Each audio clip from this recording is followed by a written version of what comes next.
లోకం ఎప్పుడు గెలిచిన గుర్రాన్నే చూస్తుంది. ఇజ్రాయెల్ కసిని చూసి చప్పట్లు కొడుతుంది. దక్షిణ కొరియా టెక్నాలజీని చూసి ఆశ్చర్యపోతుంది. కానీ చరిత్ర పుస్తకాల్లో గెలుపు పాఠాల కంటే ఓటమి తాలూకు గాయాలే మనకు ఎక్కువ విషయాల్ని నేర్పుతాయి. ఈ రోజు మనం ఒక దేశపు పతన గాథను చదవబోతున్నాం. ఇది కేవలం ఒక దేశ చరిత్ర కాదు, మానవ తప్పిదాల హిమాలయం.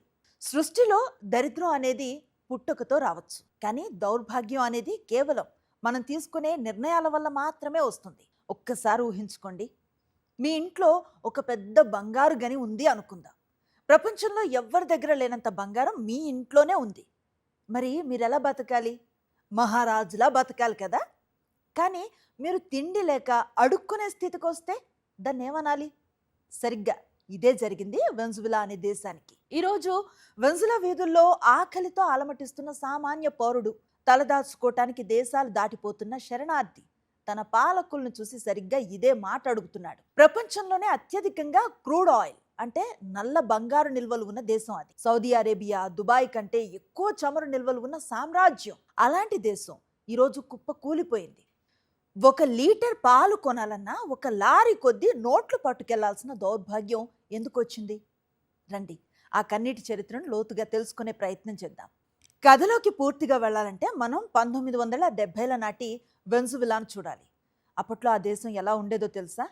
మన జగదేక వీరుడు అతిలోక సుందరి సినిమాలో ఇంద్రలోకం నుంచి భూమికి వచ్చినట్లు ఎటు చూసినా విలాసాలు, విదేశీ కార్లు, ఆకాశాన్ని తాకే మేడలు, మిద్దెలు. అరబ్ దేశాల కంటే ముందే కోటీశ్వరులైన దేశం అది.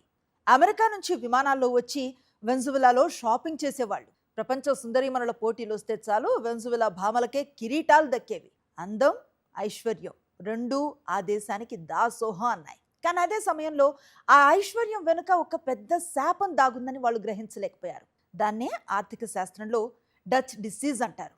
అంటే ఒక దేశానికి ఒకే వనరు, చమురు ద్వారా విపరీతమైన డబ్బు రావటం వల్ల మిగతా పరిశ్రమల్ని, వ్యవసాయాన్ని పూర్తిగా నాశనం చేసుకోవటం. వెన్జువెలా కూడా అదే చేసింది.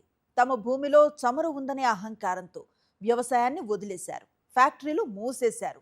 గుండు సూది దగ్గర నుంచి తినే గుడ్డు వరకు అన్నింటినీ విదేశాల నుంచి దిగుమతి చేసుకోవటం అలవాటు చేసుకున్నారు. కానీ వెన్జువెలా పాలకులు దేశ భవిష్యత్తుని తాత్కాలిక రాజకీయ లబ్ధి కోసం ఆహుతి చేశారు. దేశంలో అపారమైన సంపద ఉన్నా అది కేవలం కొద్ది మంది ధనవంతుల చేతుల్లోనే ఉండిపోయింది. పేదరికం పెరిగిపోయింది.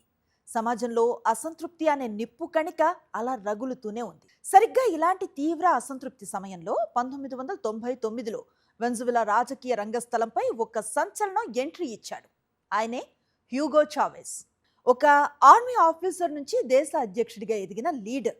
ఆయన పక్కా సోషలిస్ట్.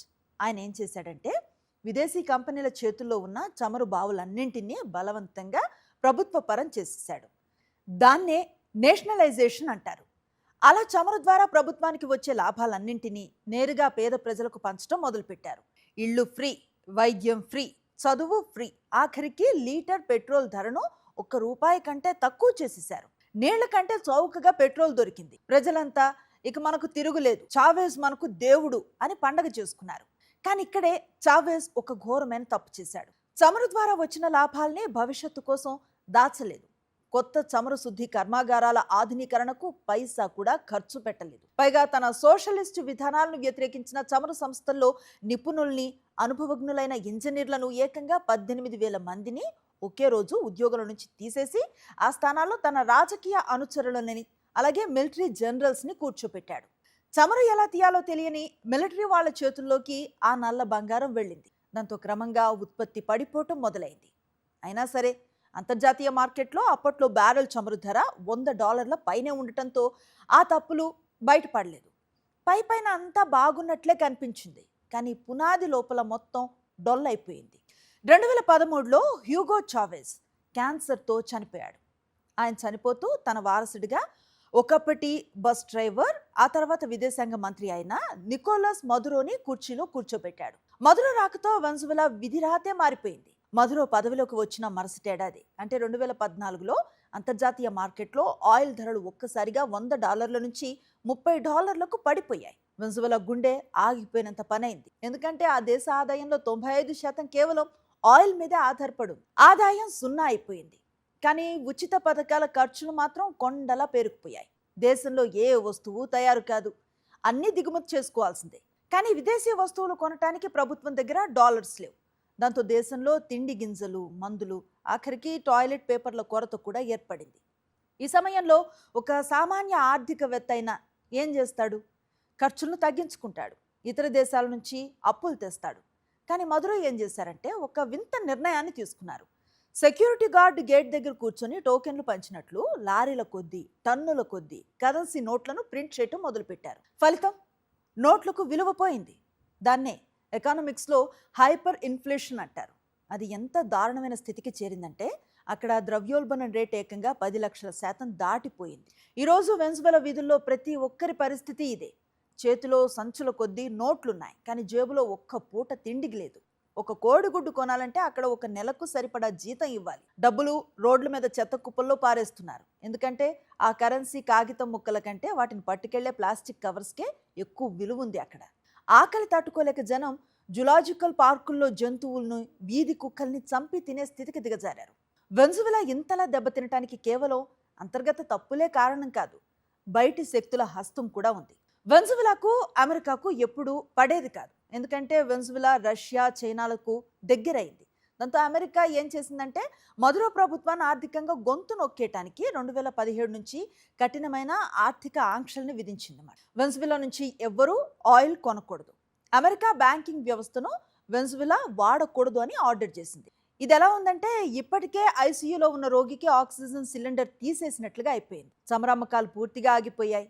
దేశంలో నిత్యావసర వస్తువులు, ప్రాణాలు కాపాడే మందుల దిగుమతి కూడా ఆగిపోయింది. మరి ఇంత జరుగుతున్నా, ప్రజలంతా తిరగబడుతున్నా ఆ మధుర ఇంకా కుర్చీలో ఎలా కూర్చున్నాడు? ఆయన వెనుక ఉన్న శక్తులేంటి? ఇక్కడే వస్తుంది మిలిటరీ రోల్. మధుర చాలా తెలివైనవాడు. తనకు ప్రజల మద్దతు లేకపోయినా పర్లేదు, తుపాకీ పట్టిన సైన్యం మద్దతుంటే చాలు అనుకున్నాడు. అందుకే దేశంలో సగభాగం మంత్రి పదవులను మిలిటరీ జనరల్స్కే ఇచ్చేశాడు. దేశంలో జరిగే అతిపెద్ద స్మగ్లింగ్, మైనింగ్, ఆహార పంపిణీ నెట్వర్క్లన్నింటినీ మిలిటరీ చేతుల్లో పెట్టాడు. ప్రజలు ఆకలితో చస్తున్నా మిలిటరీ జనరల్స్ మాత్రం విలాసవంతమైన జీవితాన్ని గడిపారు. ప్రజలు రోడ్ల మీదకు వచ్చి నిరసనలు చేస్తే ఈ మిలిటరీ కొలెక్టివోస్ అనే ప్రభుత్వ మద్దతు రౌడీ మూకలు కలిసి సామాన్యుల్ని పౌర హక్కులు లేకుండా కాల్చి చంపారు, జైళ్లలో పెట్టారు. డెమోక్రసీ అనే పదాన్ని వెనిజువెలా నడి రోడ్డు మీద ఖూనీ చేసింది. ఒక్కసారి ఆలోచించండి. 1999లో హ్యూగో చావెజ్ అధికారంలోకి వచ్చినప్పుడు వెనిజువెలాలో పేదరికం కేవలం కొన్ని వర్గాలకే పరిమితం. కానీ 2 దశాబ్దాల సోషలిజం, ఉచితాల పాలన ముగిసేసరికి దేశంలో ఏకంగా 90% పైగా ప్రజలు పేదరికంలోకి వెళ్ళిపోయారు.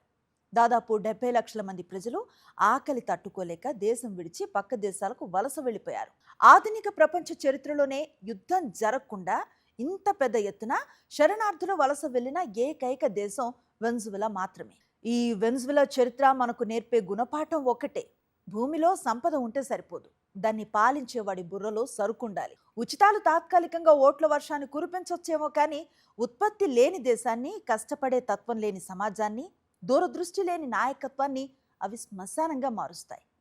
ఎక్కడ మొదలయ్యామో అక్కడికే వచ్చేసింది వెనిజువెలా. ఒకప్పుడు ప్రపంచాన్ని శాసించిన నల్ల బంగార సామ్రాజ్యం ఈరోజు కన్నీటి సముద్రంలో మునిగిపోయింది. ఇదండి వెనిజువెలా కన్నీటి గాథ. ఆర్థిక శాస్త్రం చెప్పే ఒక పక్కా పొలిటికల్ లెసన్. ఈ ఎపిసోడ్ మీ ఆలోచనను రేకెత్తించిందని భావిస్తున్నా. ఈ విశ్లేషణపై మీ అభిప్రాయాల్ని కామెంట్ సెక్షన్లో చెప్పండి. నెక్స్ట్ మరో సంచలన దేశ చరిత్రతో, మరో సాలిడ్ టాపిక్తో కలుద్దాం. అంతవరకు సెలవు.